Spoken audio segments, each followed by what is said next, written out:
नमस्कार।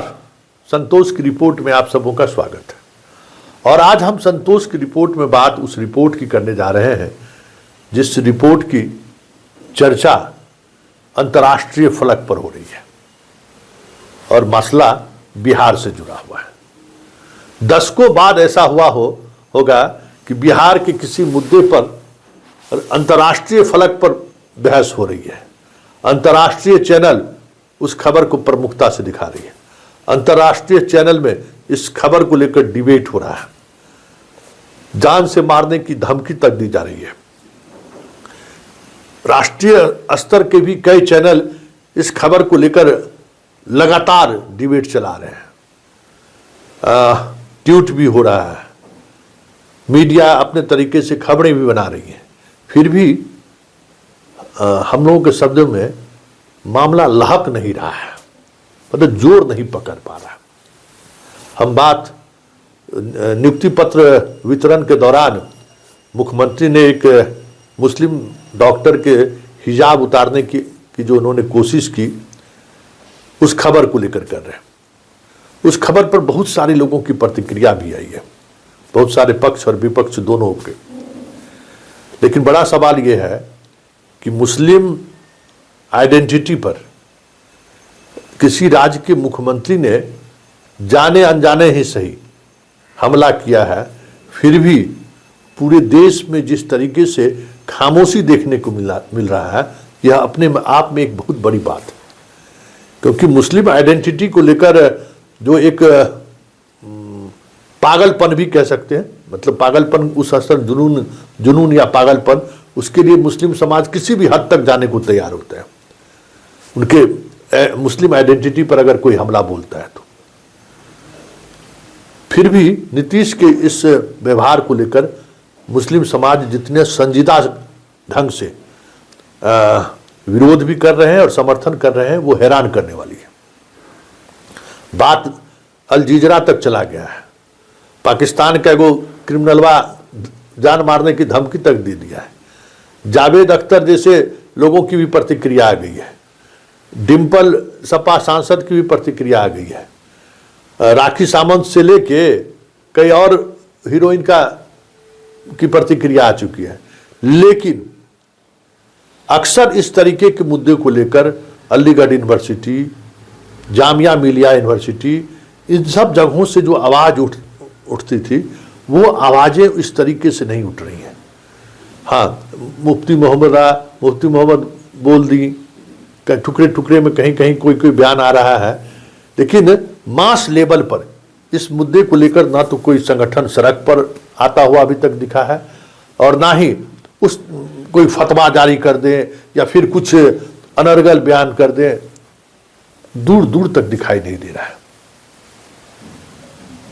मतलब एक गजब का बदलाव दिख रहा है कि भाई ये इसी हिजाब को लेकर पूरा कर्नाटक एक समय में जलने लगा था। मामला सुप्रीम कोर्ट तक पहुंच गया। वहां की लड़कियां तुली हुई थी कि हम पहन के ही स्कूल जाएंगे, कॉलेज जाएंगे। अंततः सुप्रीम कोर्ट के फैसले के बाद मामला शांत हुआ, लेकिन काफी लंबे समय तक जो है सो ये बातें चलती रही।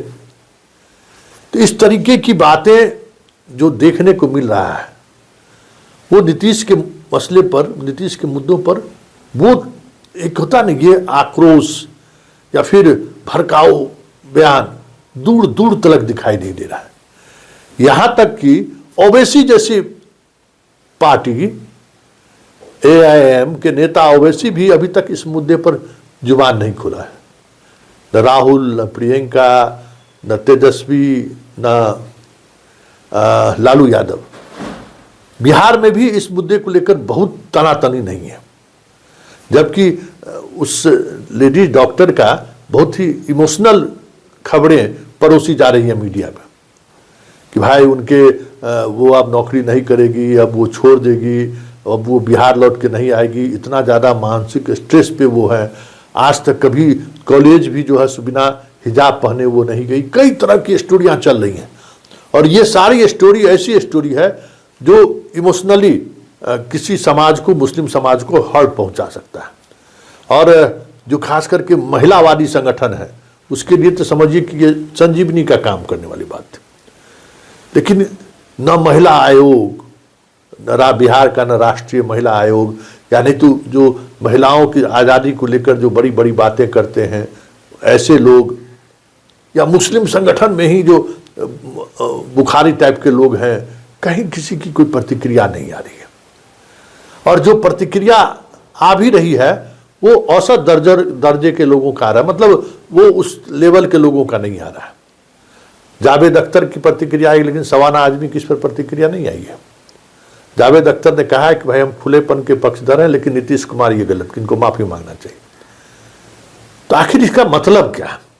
आखिर नीतीश पर, क्योंकि नीतीश के पक्ष में मुस्लिम लड़कियां भी बड़ी संख्या में आकर अपना बयान दिए और विरोध में भी बयान दे रही है।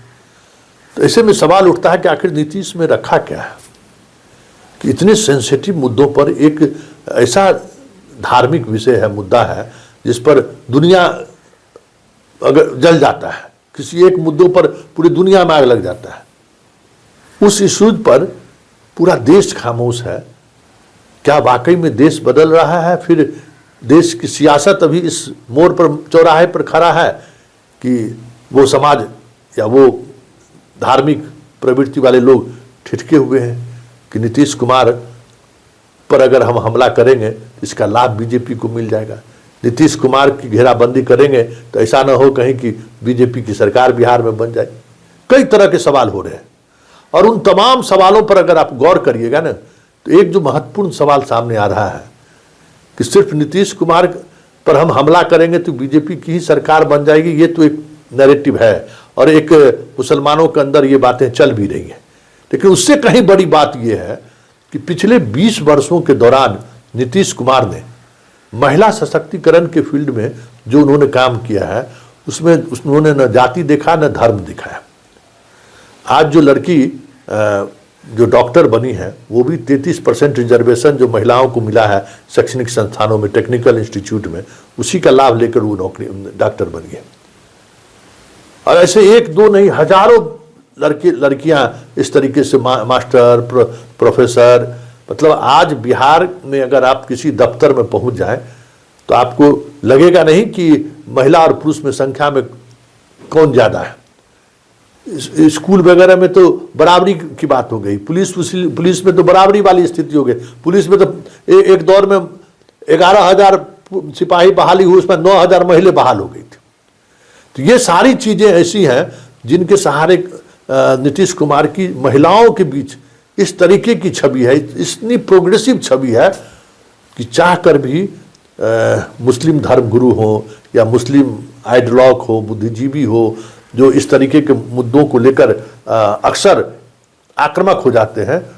कहा जाता है कि उनके घर में इस बात को लेकर बहस चल रही है कि नीतीश कुमार पर इस तरीके से हमला करना सही नहीं होगा। तो हमें लगता है कि देश के एकमात्र ऐसे राजनेता ये होंगे, ऐसे मुख्यमंत्री हैं जिनको महिलाओं को लेकर, और सही बात है उनकी यही वजह है जो उन्होंने 20 वर्षों में काम किया है, उसी की बड़ी बात यह है कि उसने एक नई कंस्टिट्यूएंसी खड़ी कर दी महिलाओं का, जो धर्म, जाति, मजहब सबसे उठकर नीतीश कुमार को वोट करता है। और वही कंस्टिट्यूएंसी का डर है तमाम ऐसे धर्मवीरों को लेकर या जो इस तरीके के धर्म के सहारे राजनीति करने वाले लोग हैं कि नहीं, नीतीश का हम विरोध करेंगे तो महिलाएं घर में विरोध कर देंगी। तो ये जो एक काम के सहारे महिलाओं के बीच, महिलाओं के सशक्तिकरण को लेकर जो नीतीश कुमार का काम रहा है, वो काम कहीं न कहीं इतने बड़े धार्मिक मसले पर भी आज पूरा देश अगर खामोश है, तो इसकी एक बड़ी वजह यही है।